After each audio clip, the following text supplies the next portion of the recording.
peningkatan kualitas pendidikan sedang banyak melaksanakan program-program sebagai upaya peningkatan kualitas pendidikan. Hal ini dilatar belakangi dengan ternyata sampai saat ini kualitas pendidikan di Indonesia itu belum bisa dikatakan baik. Jadi masih ada celah-celah yang harus ditingkatkan, ya. Itu diantaranya kalau kita lihat dari hasil tes PISA itu kita masih berada di bawah, Bapak Ibu sekalian. Selanjutnya 3 tahun belakangan ini kita diterpa COVID-19 ya Bapak Ibu. Nah ini ternyata terjadi lost learning atau kesenjangan di dalam pendidikan yang semula sudah mau baik ini kemudian jatuh begitu saja. Ya dikarenakan memang dengan kondisi COVID-19 ini kemudian Bapak Ibu penuh dengan tantangan ya.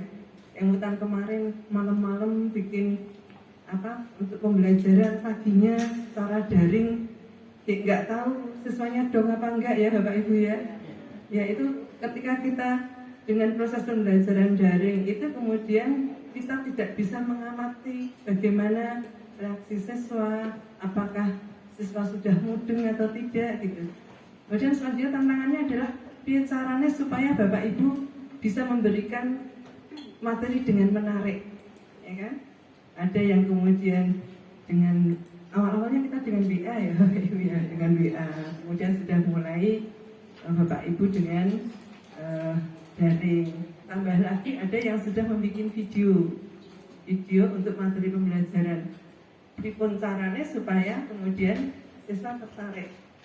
Nah ini Bapak Ibu, kemudian waktu itu kita bicara kurikulum ya, kita mengenal kurikulum 13.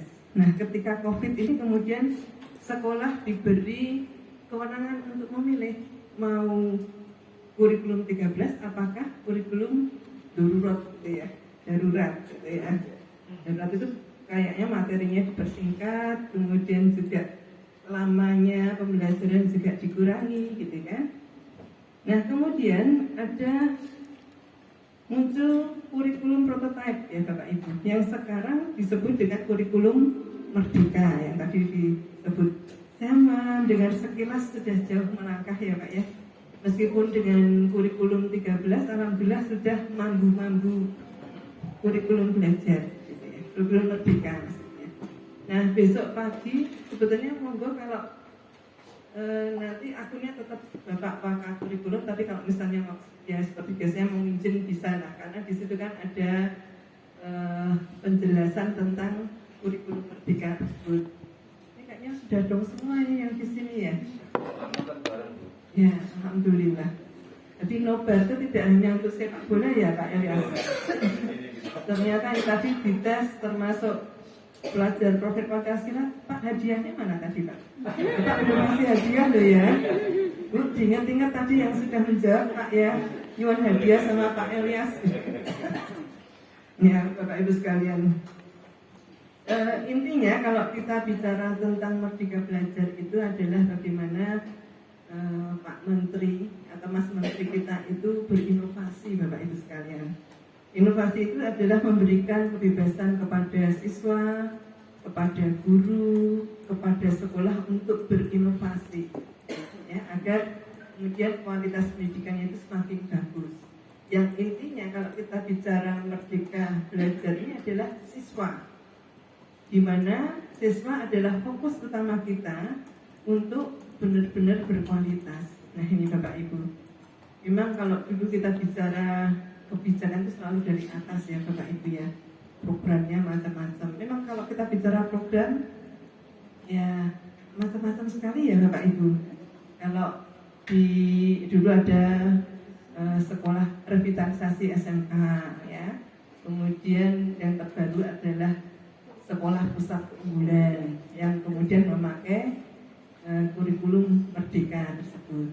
Nah Bapak Ibu tentunya harapan kita bersama, meskipun ini belum menjadi sekolah pusat keunggulan, kita baru ada 5 Bapak Ibu. Saya catat itu baru SMK 6, SMK 3, SMK 5, Muhammadiyah 1, kemudian Muhammadiyah 3. Nah, kapan SMK Negeri 1 menjadi pusat keunggulan? Tapi saya yakin ini sudah mengarah pada SMK yang unggul.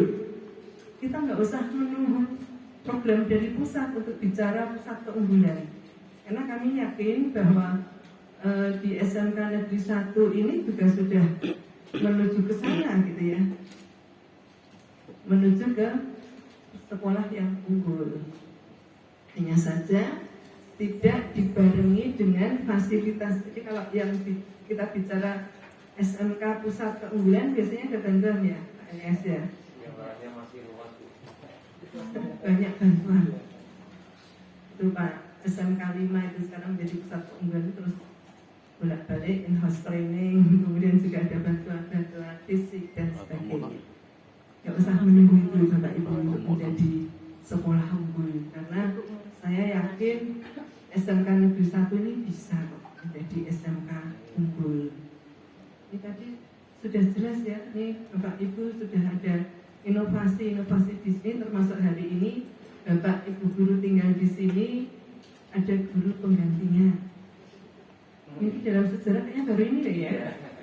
Ini inovasi juga ini yang dilaksanakan oleh SMK Negeri 1 ini. Merasakan jadi guru. Betul. Jadi ini 3 hari nanti menjadi, tapi Bapak Ibu sudah memberikan tugas gitu ya, ada teman ya. Dan Bapak Ibu supaya tidak kemudian berpikir double hari ini, fokus pada pelatihannya.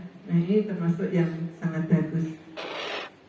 Bapak Ibu, kalau kita bicara SMA unggul itu SMA yang seperti apa ya? Yang mana tentunya menjadi kedepannya menjadi apa ya, favorit lah istilahnya, karena keunggulannya. Ya.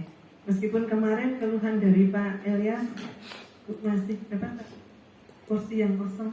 Kursi yang sebenarnya dari tampung penuh Bu, tidak daftar ulang. Tidak daftar ulang ya. Iya. Bukan kosong kursinya, tapi karena memang sistemnya.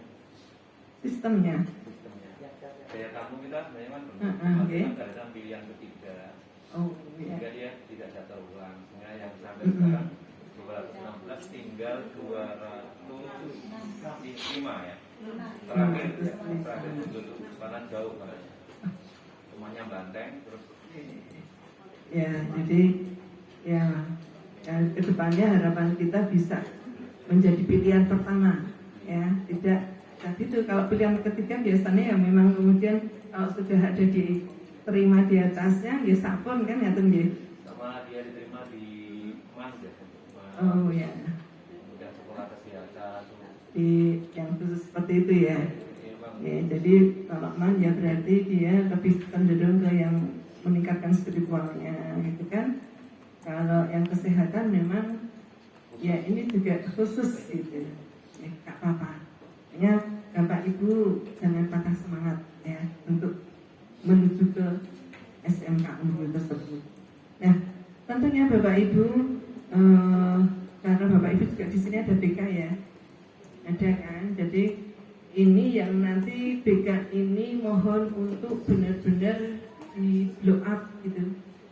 Jadi punya manfaat untuk menjadikan lulusan SMK ini segera diterima di dunia usaha, dunia industri.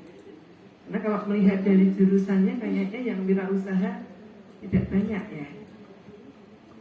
Ada beberapa yang didaftarkan untuk apa besok di wisuda oleh Bapak Gubernur, ada nggak di sini? Ada ya. Karena omsetnya juga sudah lumayan gitu ya. 5. Itu rata-rata dari kompetensi kalian apa? bisnis daring dan pemasaran. Oh, bisnis daring sama OTK. Ada yang kerjasama, juga ada yang sendiri. Ya, Ibu Bapak. Jadi karena memang kalau kita bicara SMK itu ya melanjutkan, ini juga banyak yang diterima di sekolah lanjutan di perguruan tinggi, kemudian ada yang sudah diterima di Budi, dan ini yang wirausaha juga ada gitu ya. Ini memang 3 poin ini yang menjadikan akan terlihat seperti apa mendatangi dari lulusannya. Yang melanjutkan kayaknya kemarin pas saya ikut hadir di wisuda kayaknya lumayan juga kan yang kemudian bisa melanjutkan ke perguruan tinggi. Nah ini tentu harapan kita ke depannya BKK maksud saya ini benar-benar nanti berfungsi Bapak Ibu sekalian. Penjaringan atau jejaring dengan judi ini memang harus kita tingkatkan. Terlebih kalau sudah banyak itu kan nanti begitu lulus langsung diterima di dunia usaha, dunia industri ya Pak Ibu sekalian. Lajeng terkait supaya kemudian banyak siswa yang tertarik, mungkin websitenya sudah kan Pak, sudah aktif dengan diupdate selalu gitu kan Pak. Nah ini yang barangkali ya. Kemarin juga kita mengadakan namanya mikro BKK Ya. dan ada yang beberapa anak yang langsung diterima kerja. Nah, sudah ada seperti itu ya. Kemarin kita mengadakan karena mikro masih pandemi itu malah laporan itu langsung kerja penyampaian yang akuntansi juga laporan. Tapi jumlahnya masih sedikit, sekitar 10-an ya semuanya. Ya, nanti insya Allah ada peningkatan seperti itu. Jadi jaring kerja dengan judi ini memang sangat diperlukan juga termasuk perguruan tingginya ya. Biasanya kan kalau mengadakan gelar karya itu sekaligus juga undang perguruan tinggi vokasi ya. Jadi kita usahakan anak-anak kita karena awalnya dari SMK atau dari vokasi maka pendidikan lanjutannya juga vokasi ya Bapak Ibu. Jadi supaya apa yang sudah dipelajari di sini itu ya semakin diasah di perguruan tinggi vokasi. Memang ada sebagian yang kemudian di perguruan tinggi umum ya Bapak Ibu ya. Ya kita nggak bisa melarang, tetapi usahakan bahwa nanti ke depannya kemanfaatan dari SMK itu akan terlihat bila kemudian siswanya itu melanjutkan di jenjang yang lebih tinggi itu yang vokasi.